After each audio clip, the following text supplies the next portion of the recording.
ओम शांति। आज की अव्यक्त मुरली का सार। इस वर्ष चारों ही सब्जेक्ट में अनुभव की अथॉरिटी बनो। लक्ष्य और लक्षण को समान बनाओ। सुनते हैं मुख्य पॉइंट्स। पहली पॉइंट, आज बाप दादा अपने चारों ओर के संतुष्ट रहने वाले संतुष्ट मणियों को देख रहे हैं। हर एक के चेहरे पर संतुष्टता की चमक दिखाई दे रही है। संतुष्ट मणियाँ स्वयं को भी प्रिय हैं, बाप को भी प्रिय हैं और परिवार को भी प्रिय हैं, क्योंकि संतुष्टता महान शक्ति है। संतुष्टता तब धारण होती है जब सर्व प्राप्तियाँ प्राप्त होती हैं। अगर प्राप्तियाँ कम तो संतुष्टता भी कम होती है। संतुष्टता और शक्तियों को भी आह्वान करती है। संतुष्टता का वायुमंडल औरों को भी यथाशक्ति संतुष्टता का वाइब्रेशन देता है। जो संतुष्ट रहता है उसकी निशानी सदा प्रसन्नचित दिखाई देता है। दूसरी पॉइंट, संतुष्ट आत्मा के सामने कोई भी परिस्थिति सब स्थिति को हिला नहीं सकती। कितनी भी बड़ी परिस्थिति हो, लेकिन संतुष्ट आत्मा के लिए कार्टून शो का मनोरंजन दिखाई देता है। इसलिए वह परिस्थिति में परेशान नहीं होता और परिस्थिति उसके ऊपर वार नहीं कर सकती, हार जाती है। इसलिए अतीन्द्रिय सुख में मनोरंजन की जीवन अनुभव करता है। मेहनत नहीं करनी पड़ती, मनोरंजन अनुभव होता है। तीसरी पॉइंट, बाप दादा का वरदान भी हर बच्चे को रोज़ अमृत वेले भिन्न भिन्न रूपों से यही मिलता है, खुश रहो, आबाद रहो। रोज़ का वरदान मिलता सभी को है। बाप दादा सभी को एक ही जैसा एक ही साथ वरदान देता है, लेकिन फ़र्क क्या हो जाता है, नंबरवार क्यों बन जाते हैं, जानते हो ना। कभी कभी थोड़ा थोड़ा यह आवाज़ अभी तक भी आता है। बाप दादा ने कहा है कि ब्राह्मण आत्माओं के जीवन रूपी डिक्शनरी से यह दोनों शब्द निकल जाने चाहिए। कौन सा शब्द होना चाहिए, कभी कभी कि सदा। चौथी पॉइंट, बाप दादा भी खेल तो देखते हैं ना। बच्चे क्या करते, कोई सब नहीं। जो वरदान मिला उस वरदान को सोचकर, वर्णन कर, कॉपी में नोट करते, याद भी करते, लेकिन वरदान रूपी बीज को फलीभूत नहीं करते। बीज से फल नहीं निकाल सकते, सिर्फ वर्णन करते, खुश होते। बहुत अच्छा वरदान है। वरदान है बीज, लेकिन बीज को जितना फलीभूत करते हैं उतना ही वह वृद्धि को पाता है। फलीभूत करने का रहस्य क्या है? समय पर कार्य में लगाना।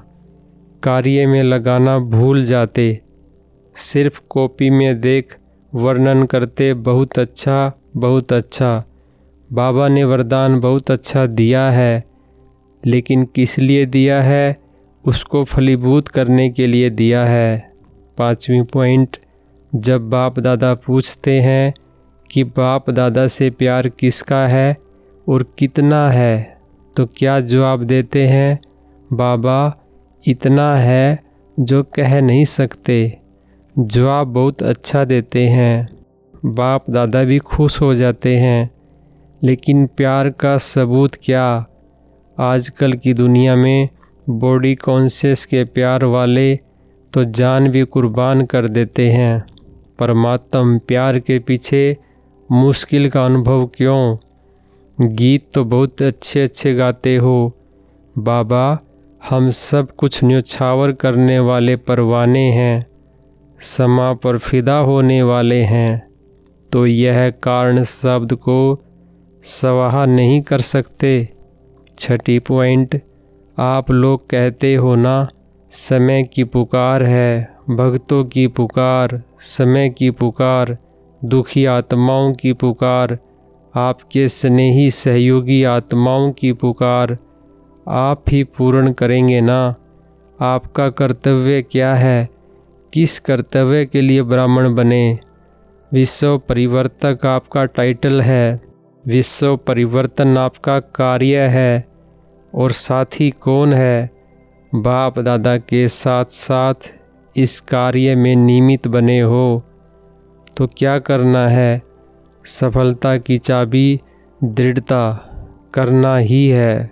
उसके बजाय कभी कभी कर रहे हैं, चल रहे हैं, कर ही लेंगे, यह संकल्प दृढ़ता को साधारण बना देता है। दृढ़ता में कारण शब्द आता ही नहीं है, निवारण हो जाता है। 7वीं पॉइंट, अनुभवी स्वरूप का अर्थ ही है ज्ञानी तो आत्मा के हर कर्म में लाइट और माइट नेचुरल होना चाहिए। अनुभवी स्वरूप से हर कर्म नेचुरल, श्रेष्ठ और सफल होगा। मेहनत नहीं करनी पड़ेगी, क्योंकि ज्ञान के अनुभवी मूर्त हैं। अनुभव की अथॉरिटी सब अथॉरिटी से श्रेष्ठ है। अनुभवी स्वरूप बनना योग युक्त, राजयुक्त नेचर हो जाए, नेचुरल हो जाए। धारणा में भी सर्वगुण स्वतः ही हर कर्म में दिखाई दें।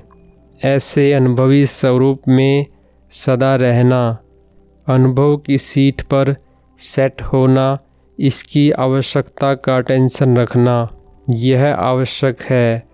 8वीं पॉइंट, अभी समय के प्रमाण अचानक की सीजन है। आपने देखा सुना होगा कि इस वर्ष में कितने ब्राह्मण अचानक गए हैं। तो अचानक की घंटी अभी तेज हो रही है। उसी अनुसार अभी इस वर्ष 4 ही सब्जेक्ट में मैं अनुभवी स्वरूप कहाँ तक बना हूँ, क्योंकि 4 ही सब्जेक्ट में अच्छी मार्क्स चाहिए। अगर एक भी सब्जेक्ट में पास मार्क्स से कम होगी तो पास विद ऑनर माला का मनका, बाप दादा के गले का हार कैसे बनेंगे? किसी भी रूप में हार खाने वाला बाप के गले का हार नहीं बन सकता। और यहाँ हाथ उठवाते हैं तो सभी क्या कहते? लक्ष्मी नारायण बनेंगे। 9वीं पॉइंट, जब प्रकृति के लिए आप सबने चैलेंज की है कि प्रकृति को भी परिवर्तन करके ही छोड़ेंगे, है ना वायदा, तो क्या अपने हम जिन्स मनुष्य आत्माओं को दुख और शांति से परिवर्तन नहीं कर सकते? एक तो आपने चैलेंज किया है और दूसरा बाप दादा को भी वायदा किया है। हम सभी अभी भी आपके कार्य में साथी हैं, परम धाम में भी साथी हैं और राज्य में भी ब्रह्मा बाप के साथी रहेंगे। यह वायदा किया है ना, तो साथ चलेंगे, साथ रहेंगे और अभी भी साथ हैं। तो बाप का इशारा समय प्रति समय प्रैक्टिकल देख रहे हो, अचानक एवर रेडी। 10वीं पॉइंट, तो इस वर्ष एवर रेडी बाप के दिल की आशाओं को पूर्ण करने वाले आशाओं के दीपक बनना ही है। बाप दादा भी बच्चों के बिना अकेला जा नहीं सकता। देखो, ब्रह्मा बाबा भी आप बच्चों के लिए मुक्ति का गेट खोलने के लिए इंतज़ार कर रहे हैं। एडवांस पार्टी भी इंतज़ार कर रही है। आप इंतज़ाम करने वाले हैं। आप इंतज़ार करने वाले नहीं, इंतज़ाम करने वाले हैं। तो इस वर्ष लक्ष्य रखो, लेकिन लक्ष्य और लक्षण को समान रखना। अभी दृढ़ता हमारा जन्मसिद्ध अधिकार है। इस संकल्प को अनुभव के स्वरूप में लाओ। वरदान है धर्म और कर्म दोनों का ठीक बैलेंस रखने वाले दिव्य व श्रेष्ठ बुद्धिवान भव। विस्तार है कर्म करते समय धर्म अर्थात धारणा भी संपूर्ण हो तो धर्म और कर्म दोनों का बैलेंस ठीक होने से प्रभाव बढ़ेगा। ऐसे नहीं जब कर्म समाप्त हो तब धारणा स्मृति में आए।